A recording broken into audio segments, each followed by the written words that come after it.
Halo Sobat Donghua, selamat datang di channel Yus Donghua bersama saya Yus, salah satu penggemar film-film Donghua terbaik dari Tiongkok. Channel ini akan membahas kumpulan alur cerita film Donghua yang saat ini semakin trending. Perlu saya ingatkan terlebih dahulu bahwa konten di channel ini banyak mengandung unsur spoiler. Sebelum melihatnya, saya sarankan tonton filmnya terlebih dahulu agar dapat mengerti alur ceritanya. Kali ini saya coba membahas film pertama untuk dirilis pada channel Yus Donghua, yaitu Battle Through the Heavens yang sudah lama viral. Dalam cuplikan film menceritakan sebuah keluarga Xiao yang ada di benua Daoji memiliki anak jenius bernama Xiaoyan. Dia merupakan putra ketiga dari kepala keluarga Xiao. Untuk membangun pengaruh kekuatan keluarganya, dirinya dijodohkan saat masih kecil. Dalam perjalanan hidupnya, tiba-tiba Xiaoyan kehilangan kekuatan yang menurun secara misterius. Hal ini membuat dirinya frustasi yang berdampak pada runtuhnya keluarga Xiao ke depannya. Saat merasa putus asa, Xiaoyan menemukan seorang guru sangat kuat yang kelak mengantarkan dirinya memperoleh kekuatan tertinggi. Itulah beberapa cuplikan alur cerita film Battle Through the Heavens ini. Langsung saja kita bahas ceritanya. Dikisahkan terdapat sebuah benua yang ada di dunia ini yang bernama benua Daoji. Di dalamnya orang-orang tidak mengenal kekuatan sihir. Mereka hanya mengenal sebutan Daoji, yaitu unsur kekuatan yang ada di dalam diri seseorang. Untuk meraih masa depan, setiap orang bergantung pada Daoji mereka masing-masing. Dengan melatih Daoji sampai tingkat lebih tinggi merupakan impian dan keinginan dari semua orang. Adapun tingkatan Daoji dibagi menjadi 10 yang ada di benua ini, yaitu Daoji, Daoxi, Daoxi, Daoling, Daowang, Daohuang, Daozong, Daozun, Daoseng, Daodi. Dijelaskan bahwa dalam aturan kekuatan, Daoji yang paling tinggi akan berkuasa, dihormati dan ditakuti, serta memiliki pengaruh yang besar dalam segala hal. Secara garis besar, tingkatan Daoji merupakan hal utama untuk mendominasi benua ini. Di dalamnya hanya kekuatan yang akan berbicara. Cerita dimulai ketika keluarga Xiao sedang mengadakan ujian kekuatan di kota Wutan yang diikuti seluruh generasi mudanya. Semua peserta berkumpul di arena ujian keluarga, menunggu masing-masing nama dipanggil agar menuju batu besar di dalam arena. Batu tersebut menjulang tinggi dan berfungsi sebagai pengukur tingkat Daoji setiap orang. Tiba giliran Xiaoyan dipanggil untuk segera maju oleh salah satu tetua di sana. Semua orang melihat Xiaoyan melangkah maju dengan rasa putus asa. Terdengar seorang peserta tertawa sinis menyatakan bahwa Xiaoyan adalah murid jenius yang kesannya merendahkan. Bahkan bulian juga dia dengar dari kakak sepupunya sendiri, Xiaoning, ditemani adik sepupunya Xiaomi. Perlu diketahui bahwa Xiaoyan awalnya jenius yang dibanggakan oleh keluarga Xiao. Selama 4 tahun berturut-turut dia melatih Daojinya hingga level 9 tingkat tinggi dalam usia 10 tahun. Untuk anak seusianya jarang sekali memiliki kemampuan seperti itu. Tetapi dalam beberapa waktu terakhir kekuatan Daojinya tidak dapat berkembang, bahkan menurun ke level yang lebih rendah. Penyebabnya juga masih misteri, tidak ada seorang pun yang mengetahui. Hal inilah yang membuat Xiaoyan menjadi putus asa, kemudian menerima banyak bulian sepanjang waktu. Singkat cerita, dalam perasaan ragu, Xiaoyan mencoba bersikap tenang untuk melanjutkan ujiannya sambil meletakkan tangan kanannya pada batu hitam yang ada di depannya, lalu berharap kekuatan dirinya dapat meningkat lagi pada ujian kali ini. Harapan Xiaoyan pupus saat tetua panitia mengumumkan hasilnya bahwa Daojinya berada pada level 3 tingkat rendah. Semua peserta tidak segan lagi menertawakannya. Kali ini bulian mereka semakin menjadi. Dengan penuh kecewa dan putus asa, Xiaoyan melangkah turun dari arena ujian. Dari kerumunan peserta muncullah Xiao Yun'er, salah satu anggota keluarga Xiao yang lain. Yun'er segera beranjak menghampiri Xiaoyan. Dia mengatakan jika berlatih dengan tekun, cepat atau lambat membuat kita menjadi kuat. Hanya dia yang selalu memberinya semangat dan mendukungnya. Tiba giliran Xiaomi untuk dilihat tingkat kekuatannya, lalu diumumkan hasil kekuatan Daoji level 7 tingkat tinggi. Kemudian Xiao Yun'er dipanggil namanya. Semua orang terkejut melihat hasil peringkatnya, yaitu Daoji level 9 tingkat tinggi. Para peserta pun berlarian untuk mengucapkan selamat padanya. Ujian telah selesai. Dapat dipastikan orang yang memperoleh peringkat tertinggi adalah Xiao Yun'er. Mengetahui hal itu, hati Xiaoyan hanya bisa mengucapkan selamat padanya, lalu beranjak pergi dengan perasaan kecewa dan putus asa pada dirinya. Dia merasa semua yang pernah dimiliki dari harapan, kemampuan, serta reputasinya hilang begitu saja. Di lain tempat, tepatnya di ruangan rapat kediaman keluarga Shou, berkumpul 3 keluarga besar yang menguasai kota Wutan sedang membahas pembagian keuntungan dalam mengelola pasar. Ayah Xiaoyan yaitu Xiaozan menjadi kepala keluarga mewakili keluarga Shou, sedangkan Jai Libi dengan Aobopa merupakan kedua keluarga besar lain yang ada di kota Wutan. Mereka berdua bersekongkol untuk menekan keluarga Shou agar menyetujui aturan yang mereka buat. Jai Libi menetapkan aturan jika pembagian keuntungan pasar, pihak yang mempunyai uang banyak akan memperoleh porsi lebih besar. Dia juga menambahkan hanya dirinya dan Aobopa mempunyai kewenangan membaginya. Tentu saja Xiaozan langsung menolaknya. Tujuan mereka sebenarnya ingin menyingkirkan pengaruh keluarga Shou di kota Wutan serta menguasai pasar secara keseluruhan. Xiaozan tidak tinggal diam, dia segera mengeluarkan salinan kontrak pernikahan Xiaoyan guna menekan balik keinginan mereka.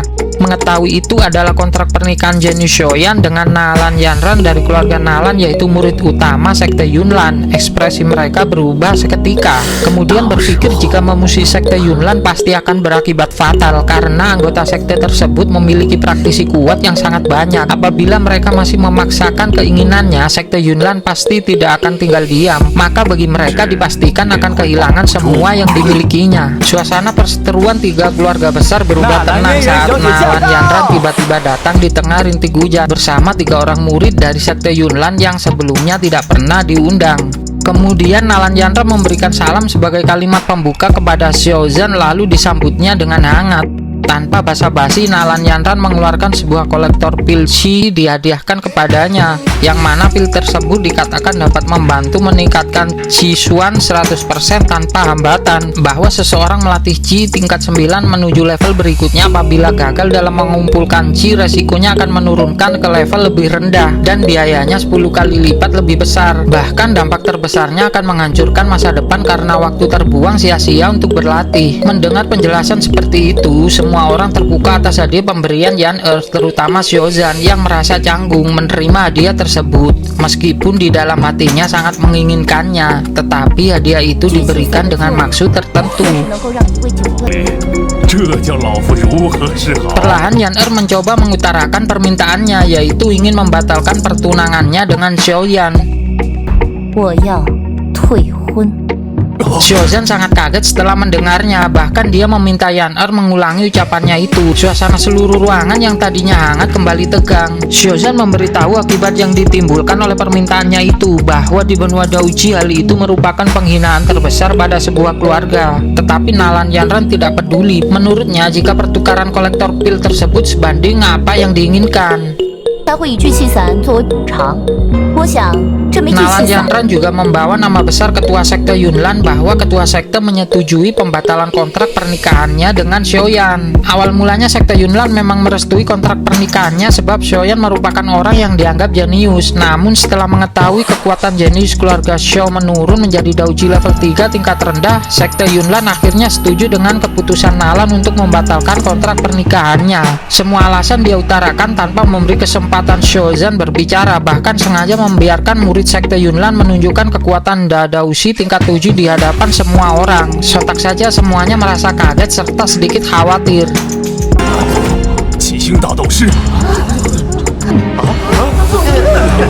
Banyak anggota keluarga Shou berlarian menuju ruang rapat saat mendengar kegaduhan itu. Lalu Xiaoyan yang saat itu bersama Xun tiba-tiba muncul di hadapan mereka. Xiaoyan pun kemudian berjalan menghampiri Nalan mencoba menyapanya dengan memanggilnya cantik yang terkesan menggoda. Meskipun di dalam hati Xiaoyan sangat kesal sekaligus marah, dia mencoba menahannya. Nalan Yanran baru mengetahui jika di hadapannya adalah calon suaminya, langsung memberikan 3 pil kolektor sekaligus. Atas pertimbangannya menilai bahwa Xiaoyan pemuda lemah serta biasa-biasa saja. Bahkan menambahkan tawaran akan mendapat pelatihan pribadi di sekte Yunlan. Tujuan dari itu semua agar permintaannya segera dikabulkan oleh ketua keluarga Shou. Xiaozan pun mulai berpikir serta didesak ketua lainnya segera menyetujui tawaran itu. Tanpa diduga, Xiaoyan yang awalnya tenang langsung berkata sedikit sedikit kesal bahwa dia ingin menceraikannya. Semua orang kaget mendengarnya. 说吧。 我要休了你这个贱人！ Hal ini dilakukan sebagai balasan atas penghinaan Nalan Yanran kepada keluarga Shou beserta ayahnya di hadapan semua orang. Nalan pun dibuat kesal oleh Shoyan, bahkan meluapkan hinaan padanya, tetapi Shoyan tidak peduli. Shoyan menganggap posisi mereka berdua sama-sama tersakiti sekaligus malu di hadapan semua orang. Kemudian salah satu murid sekte Yunlan tidak terima mendengar pernyataan Shoyan karena jawaban yang dianggap menghina nama besar sektenya. Dia pun mengeluarkan jurus ularnya lalu bersiap menyerang Shoyan. Mengetahui hal itu, Shozan spontan mengeluarkan jurus harimaunya untuk menetralkan serangan kepada anaknya. Nalan segera menghentikan perseteruan itu dan mulai berpikir mencari jalan keluar. Dia pun mengajukan tantangan bahwa 3 tahun ke depan akan menunggu Shoyan di sekte Yunlan untuk bertarung. Jika Shoyan kalah, maka seluruh keluarga Shou menerima semua permintaan Nalan Yanran sebelumnya. Sebaliknya, jika dirinya kalah, maka Nalan Yanran menyerahkan sepenuhnya kepada Shoyan apa yang dia inginkan. Kedua tetua keluarga Shou tidak setuju. Mereka tahu kekuatan Shoyan tidak sebanding dengan Nalan Yanran, seorang murid utama sekte Yunlan, tentu mendapat pelatihan khusus dari sekte terkuat di benua Daoji. Mereka berpikir hal ini akan membahayakan keberlangsungan keluarga Shou ke depannya. Tanpa berpikir panjang, Shoyan mendapat kepercayaan dari ayahnya langsung menerima tantangan itu demi menjaga harga diri dan nama baik keluarganya. Meskipun Shoyan sedikit ragu dengan kekuatan dirinya dalam 3 tahun mendatang, dia tetap tenang dan mencoba optimis untuk mengalahkannya. 莫欺少年穷。 Pagi hari kemudian, kedua tetua masih tidak percaya pada keputusan Shoyan. Mereka menganggap hadiah yang ditawarkan merupakan peluang bagus untuk memperbaiki keadaan klan. Mereka masih saja tidak terima dan menganggap bodoh atas keputusan tersebut. Mereka ragu jika Shoyan seperti ini tidak melakukan usaha apapun, dia akan terbunuh.